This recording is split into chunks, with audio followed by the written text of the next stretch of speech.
Well, hello there. Today we're going to be talking about money problems. I don't mean like how to deal with one's money problems. I mean problems that involve money. So make sure that we write the date and make sure you write down your name. Mine's Tara. So there are all sorts of questions that we can ask about money, and I don't mean philosophical questions again. I mean like very tangible, like I spend $2 here, I spend $2 there, what's the total? There are actually too many to do examples for, but luckily money questions are very practical, which means that it's really easy for us to think about and think about the question and figure it out, because we deal with money every single day. The following notes will highlight some of the tools in your math toolkit that apply to money. Now, we've already done a few questions on how to convert between percents and decimals, but this one right here, the next couple of questions are on how to find percents or percentages of money amounts. So first things first, we have to find the decimal equivalent for the percent. So essentially you take the whatever percent and you divide it by 100. And then multiply it by the money amount. So this one right here, you can estimate the tip if you would like to give a 15% tip on a $25 bill. So I'm going to write the decimal equivalent. So 0.15 is the same thing as 15%. I'm just going to highlight that in pink so you know that that's the same thing. And we want to multiply it by 25. Why 25? Because that's the money amount that we want to find the percentage of. So when I do that, I get $3.75. So on top of a $25 bill, if you want to tip 15%, it would be $3.75. Now, if you're having a little bit of difficulties in figuring out how I got the 0.15, I'll just step it out, or we can do it another way. We can say 15 divided by 100, and then we can multiply that by 25. That's the same thing.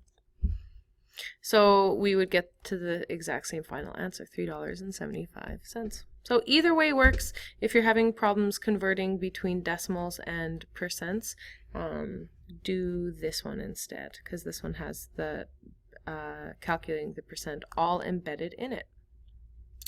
So how much is the sale price if you have a 65% off coupon for a video game, and the video game usually costs $80? So the way that we find the sale price, so the sale price equals the original price minus the discount. Now the discount, some people are just like, oh, it's 65% off, so you minus 65. That's not how you do it, okay? To find the discount,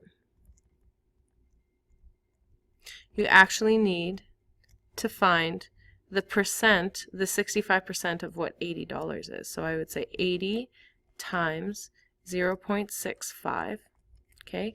And that simply, this right here is just 65 divided by 100. Okay, that's the decimal amount. So then when I go 80 times 0.65, I get $52. So I'm just going to highlight a few things. So the original price we said was $80. Okay, that's where all of this is coming from. And the discount is going to be $52. So when I want to find my sale price,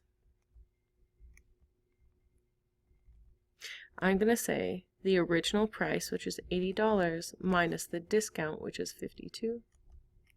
And I get the sale price of $28. Done. So the other part of this is which operation to use when. That's kind of hard. So the following is a list of vocabulary and the operations that are usually associated with each word. So associated just means what we usually use. So when we're talking about operations, we're talking about adding, subtracting, multiplying, and dividing.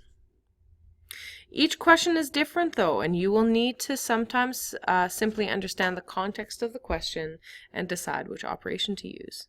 So if you're finding the total, in general, you're using addition. I mean, sometimes we have to find the total plus tax.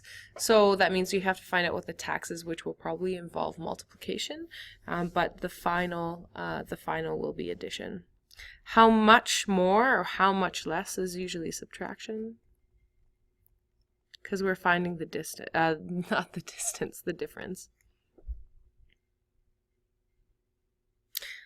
If each blank costs blank, how much do blank of them cost? So let's just fill in the blank. If each apple costs $2, how much do 8 of them cost? Okay, if we are given a unit price, what we need to do is we need to multiply.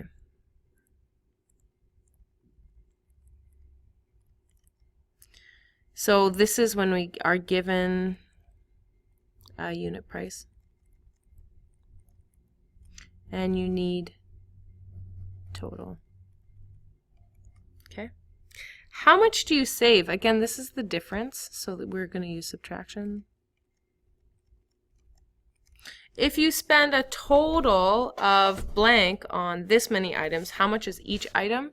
In this case, we're given the total, and we need the unit price.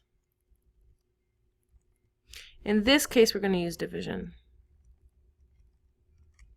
How much is left? Again, this is difference. This is subtraction. There are lots of different ways that we can get to use subtraction. There are a lot of different words associated with it. Same with addition. So last year, secondary school debate team did 2 fundraisers. The team raised $64 selling flowers and $77 selling candy. In total, how much money did the debate team raise? We're going to add. Okay, so 77 plus 64 is a total of 141. Cool.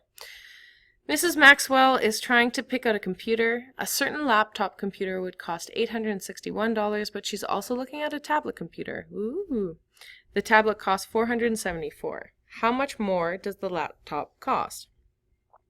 So that would fall under this one. How much more or how much less? So how much more? We're going to be using subtraction.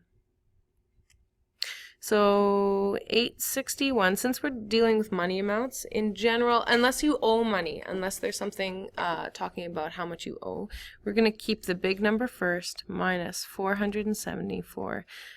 In this context, it just makes sense to keep it positive. When you do that, I have a total of 387. Okay, so if 7 bottles of olive oil cost $42.70 and the price of each bottle is the same, how much does each bottle cost? So that one right here is very similar to this one. If you spend a total of, okay, let's just fill in these blanks here, $42.70 on 7 items, how much is each item? So we're going to be using division here. So I'm just for effect, what I'm going to do is I'm going to bring up my calculator. I'm going to show you something. Okay, so if I have $42.70 and I'm dividing it by 7, I'm going to get a weird answer, 6.1. So let me just write down so what we did. So $42.70 divided by 7 equals $6.1. But hold on. We always need to have 2 decimal places for money. So whenever we only have one, it's $6.1, and then we just add a 0. Okay, because we always need to have 2 decimal places with money. I'll ding you half a mark if you only have 6.1, because it's not the proper way to present money. So this is $6.10. This one right here, a laundry hamper costs $4.80. How much does it cost to buy 7? Well, if each is 4, and we want to see how much 7 costs, we multiply by 7, so we're using multiplication. And we are going to get, again, in our calculators, chances are, if you do this question, you can pause it at any point and do this question, you're going to get this. But because we're dealing with money, we have to add an extra 0 here, so it's $33.60. So remember, money always has 2 decimal places. So if it's 4.5, that will be $4. and 50 cents. Whereas if you have more than one decimal place, or more than two decimal places, 6, 5, 7, we need to round it to two decimal places. So 57 is closer to 60 than it is 50. So this number right here is going to become a 6. So that would be $8.66. So your Math IXL practice is going to be grade 6, T.1, that's dealing with sale prices. Grade 8, L.8, so that's going to be a combination of rounding and finding the percent of something. And grade 7, O1. So that's going to be very similar to the questions that we did on the second page.